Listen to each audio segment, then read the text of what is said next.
To read it, I thought, okay, there's maybe he's, going down this road, and this is going to be a good part of that story. But I think what it shows is the true lack of understanding of what love is.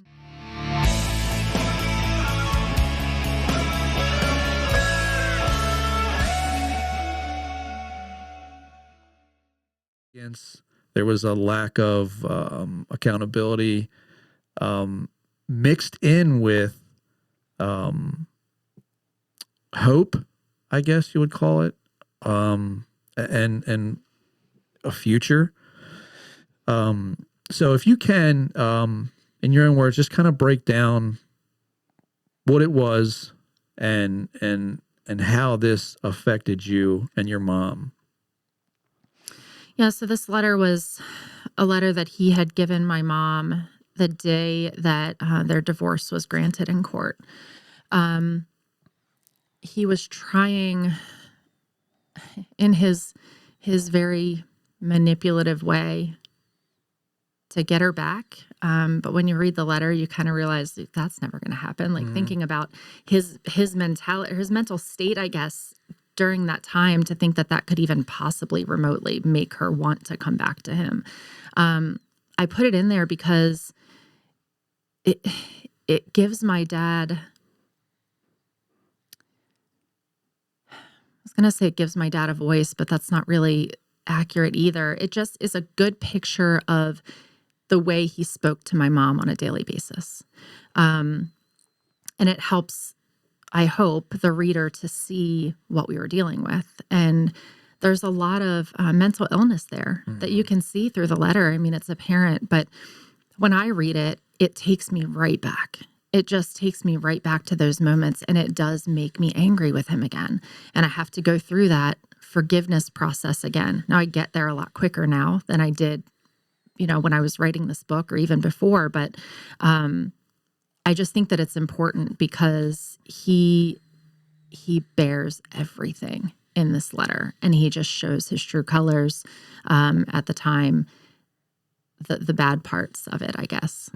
Because the good parts are there. There's hints of it, but he doesn't bring that out in the letter so much. I think what it shows too, and what I took away from that part was, when I first started to read it, I thought, okay, there's maybe he's, going down this road, and this is going to be a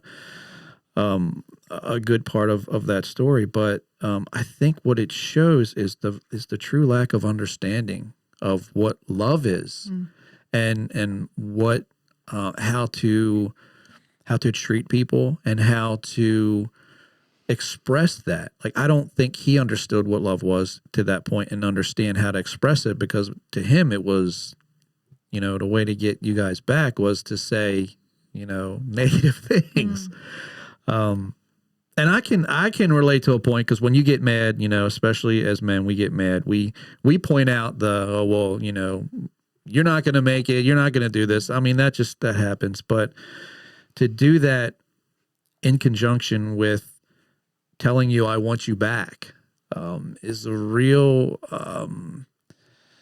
messing of your mind. It's twisted. So when you're reading this, you don't know whether to, you start to feel good, and then you're like, well, wait a minute, this is really misconstrued. I don't think you understand even what you're saying here. It was a very I think profound letter in showing his mindset and his misunderstanding of where he was and where you guys were. And that's one of the big things in this book that I think is going to help a lot of people, this exposes that mindset that people may not understand why people think the way they do, or how come these things are happening. We're going to get into a little bit heavier, and then it gets better. So there is redemption coming. In chapter 10, Lost and Found, because you were coming into your own experience, like as a teenager, you talk in here about now going back to your dad in a trusting sense. and having that relationship.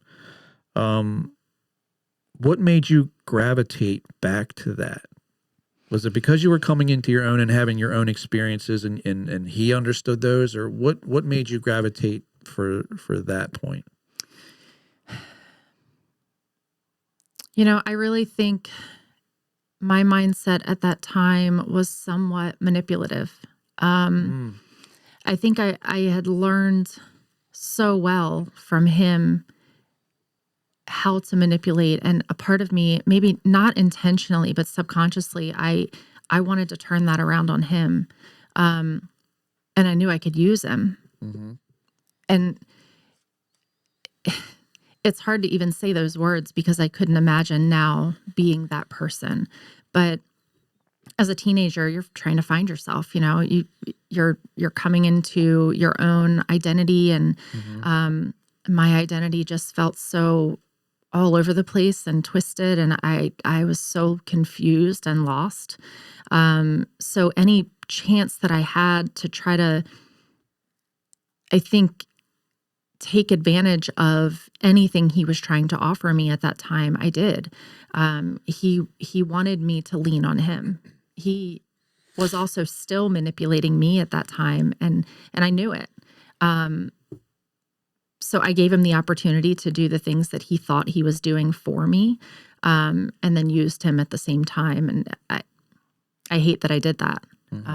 But I don't think I realized it necessarily at the time. It just was kind of naturally happening. And that kind of goes into what I wanted to ask you next in the chapters 10 through 12, and it starts with 12 starts with grief and regrets. You go into the struggles that you have getting into your adult life. And from what you were saying earlier about, even the manipulation part to him, how much of your past do you think had as an effect for you doing that in your life at this point when you started making these decisions?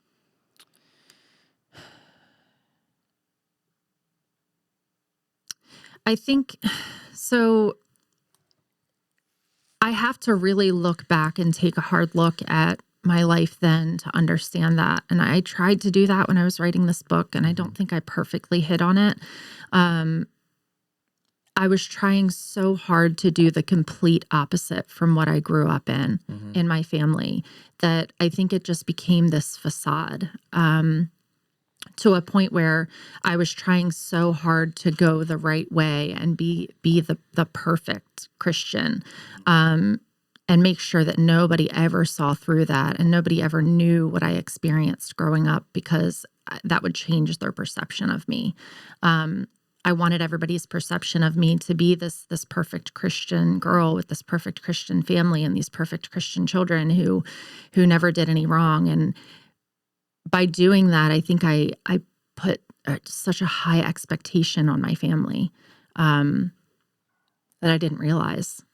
So I was just trying so hard to run in the other direction. So does that answer your question? Is that kind of what you're looking for? Yeah, because I just like to get it in the and it's hard because looking back, but just the mindset of some of the decisions that you made. And like I said, there was I don't understand, but people in this situation would understand the gravitation back.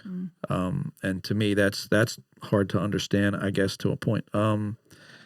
The next part, the Dear Younger Me part, this was one of the heaviest parts in the book throughout here. And again, I'm not going to read anything from this part, but there were some situations that happened that were very traumatizing and, shattering that I guess, again, had